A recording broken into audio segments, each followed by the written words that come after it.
Harvest time mga kapatid, isang napakagandang pakiramdam para sa lahat ng mga may itinanim, okay? So, may mga this January po ay sunod-sunod ang pagbebenta natin ng ating mga alaga, mga biik, tapos nagbenta tayo ng isang fattener kanina, okay? Tapos yung biik, 10 biik na po ang nabenta natin, tapos sa fattener ay isa pa lang. Actually, yung fattener na yon ay gagawin sana nating inahin, pero dahil parang may problema siya sa kanyang kanyang likuran ng mga paa, ay nag-decide tayo na ibenta na lang po. So, ito po yung napagbentahan natin sa kanya. So, yung mga napagbentahan po natin ng mga biik natin ay naipambayad na po natin ng mga utang. And napaka-gaan sa loob na wala na po tayong wala na tayong iniisip na mga utang, di ba? So, sa lahat ng mga kagaya ko na hog racers na nakakautang din at nakakabayad ay sobrang, alam niyo po yung pakiramdam, di ba? Na kapag nakabayad na tayo ng utang ay sobrang, ang gaan na ng pakiramdam, nakakatulog na tayo ng maayos kasi nga wala na tayong iniisip na utang at the same time ay may mga natitira pa, okay? So, bago ko po bilangin ito ay gusto ko lang po i-share yung mga experiences ko, some of my experiences po sa aking pag-aalaga ng mga baboy. And alam ko maraming makaka-relate nito, lalong-lalo na sa mga katulad ko nga na nag-aalaga po ng mga baboy. Okay? So, kapag ganito na nakikita ng mga tao na nakahawak tayo ng mga pera, akala nila, wow, ang yaman na, di ba? Akala nila, ang bilis lang ng buhay ng isang hog racer. Hindi nila alam yung talagang pinagdadaanan natin na hirap, pagod, tapos physically talaga pagod tayo kapag tayo ay nag-aalaga. Tapos yung pagmamanage ng mga gastusin, nakaka-stress yun, lalo na kapag wala na talaga tayong ipambibili, di ba? Nag-iisip tayo, nakaka-stress mag-isip ng kung sinong tao, kung kaninong tao tayo lalapit para lang makautang, makautang ng pambili ng pagkain ng ating mga alaga. So, on my own experience po, last year, 2023 talagang nabaon ako sa utang. Ang laking utang, umabot ng 100 plus thousand yung naging utang ko sa pagkain lang po yon ng mga baboy. Okay? Hindi kami nakakautang sa pagkain namin kasi meron yung sahod ng husband ko. At pero dun sa sahod ng husband ko talagang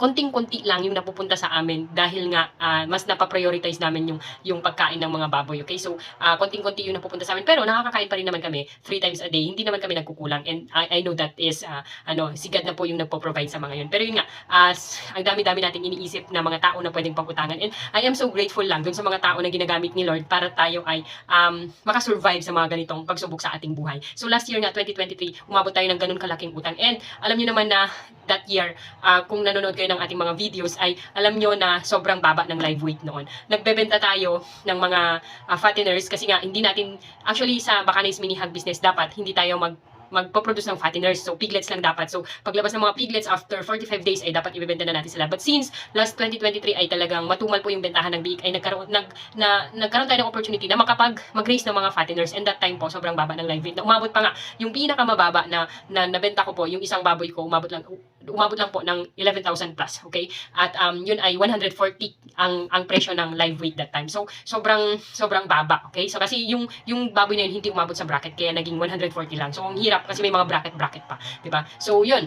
Nakabenta tayo pero pinambayad lang din natin ng utang. Nakabenta ulit tayo, pambayad lang din ng utang. May natitira konti, pinapambili lang din ulit natin ng pagkain nila. So walang natitira sa atin. So this January 2024 and alam ko na we are harvesting, we are reaping what we have sown, 'di ba? Nagtanim tayo, may mga naiwan tayong mga fatteners na tapos mga biik kasi December may mga biik tayo pero hindi tayo nakabenta noon. So this January talagang sinagsagan ko ang pagpo-post online sa Facebook at ito nga sunod-sunod yung mga pumupunta na bumibili sa atin ng mga piglets. So nakabenta na po tayo ng 10 piglets sa 3 tao lang po yun. At kanina nga lang pong umaga ay yung isang gilt natin ay binenta din po natin kasi nga hindi siya pwede pang inahin kasi may sakit sa paa. Okay? So yun, masasabi ko, habang naglilinis ako ng kulungan ng baboy, sabi ko gusto kong i-share ito sa online, okay, sa Facebook, nang sa ganun ay ma-inspire sila na kung dati puro problema ang dulot ng pag-aalaga namin ng baboy kasi nga nagkakaroon ako ng utang, ganun, nalulubog ako sa utang. Pero this time, wala, as in po, zero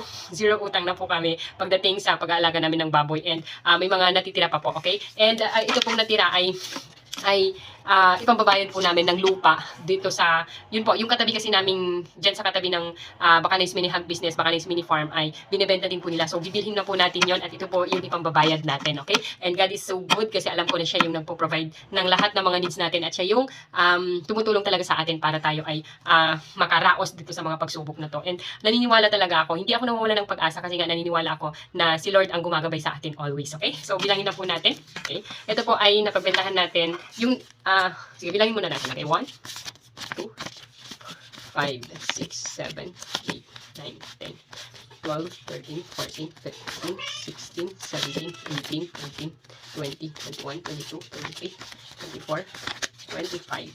25,000, 2, 4, 6, 8. 25,800. So, ito po ay 800 lang po yung matitira sa atin dito kasi yung 25,000 yung pambabayad po natin dun sa lupa. Actually, nakapag-down na po tayo doon at ngayon ay i-full na po natin, i-fully paid na po natin. And by February po, may i-harvest po ulit tayo ng mga fatteners. 8 fatteners po, kung sakali, okay, na makahabol yung iba nating maliliit ay 8 fatteners po yung ibebenta natin doon. So, pag nangyari yon, another harvest time po. Tapos meron pa po tayong 10 piglets na pwede pang ibenta. Pero kung hindi natin mabenta, okay lang kasi by April or May po ma-harvest ang mga yon at yun po yung kataasan ng presyo ng live weight. Okay, so sa mga katulad ko po na nag-aalaga ng mga baboy, wag po tayong mawala ng pag-asa. Yes, mahirap, nakakapagod at marami tayong mga pasakit na mararanasan dyan kasi kakagatin tayo or ano man yung gagawin natin sa atin ng mga baboy. Actually, ako, ang dami kong sugat, nahuhulog ako dyan, nasusugatan ako, pero okay lang as long as alam ko na merong protection sa akin si Lord at as long as sabi ko, ginagawa ko to para sa pamilya ko and ayoko kasing lumayo para magtrabaho. Gusto ko,